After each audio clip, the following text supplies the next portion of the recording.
Je m'appelle Octave Parango et j'ai arrêté la publicité depuis que j'ai trouvé un métier bien plus amusant, scout. Il y a des gens qui cherchent du pétrole, parfois du travail. Moi, mon boulot, c'est de découvrir de nouveaux visages. Allez hop. C'est le ton d'Octave Parango. Jamais crétin cynique n'a été aussi puissant que moi depuis 2000 ans. Il dit ça dans 99 francs, il peut le dire aussi dans l'idéal. Il est intéressant parce qu'il est agaçant et puis qu'il a du pouvoir. Et il nous explique en plus comment il fait. Il nous raconte à chaque fois. Alors, la dernière fois, c'était la pub. Là, il nous raconte les coulisses du mannequinat, de la mode, de la beauté. Ce sont des dictateurs qui disent toi, oui, toi, non. Un peu comme à l'entrée des boîtes de nuit. Voilà. Toi, tu rentres pas. Toi, tu es non, tu es trop foncé. Ta peau est trop foncée. Non, tu es trop gros, tu es trop vieux. Tu dois être éliminé. C'est assez effrayant. C'est assez effrayant que des gens soient payés pour dire ça au reste de l'humanité. L'avantage avec Jonathan Lambert et Gaspard Proust, c'est que ce sont des auteurs. Ce ne sont pas seulement des acteurs. Ce sont des auteurs. Et donc, quand on travaille ensemble, ils proposent des idées, on rebondit.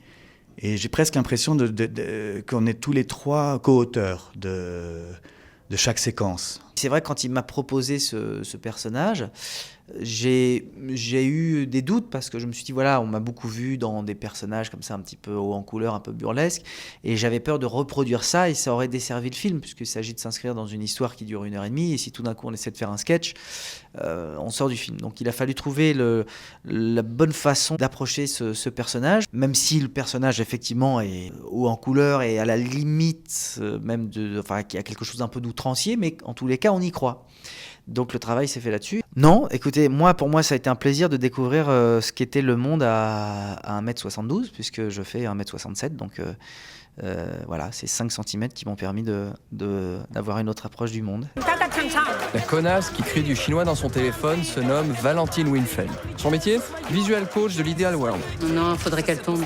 Try to fall down. Plus comme si elle allait mourir. Okay, just like if you were dying. Oui, non, mais tout en restant debout. Don't die too much. Just a little bit. Faut vraiment tout faire soi-même. Hein. J'ai eu cette faiblesse de recruter Audrey Fleurot parce que je trouve qu'elle est splendide et qu'en plus, elle a beaucoup d'humour pour accepter de faire tout ce qu'elle fait dans le film. Il en fallait beaucoup. Mon idéal, c'est justement ce que je vous ai dit.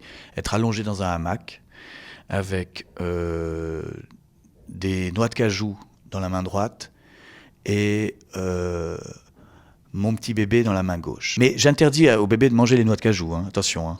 Pas tout de suite, en tout cas. Oui, c'est très dangereux. Allez, give me 5. Pas de contact physique.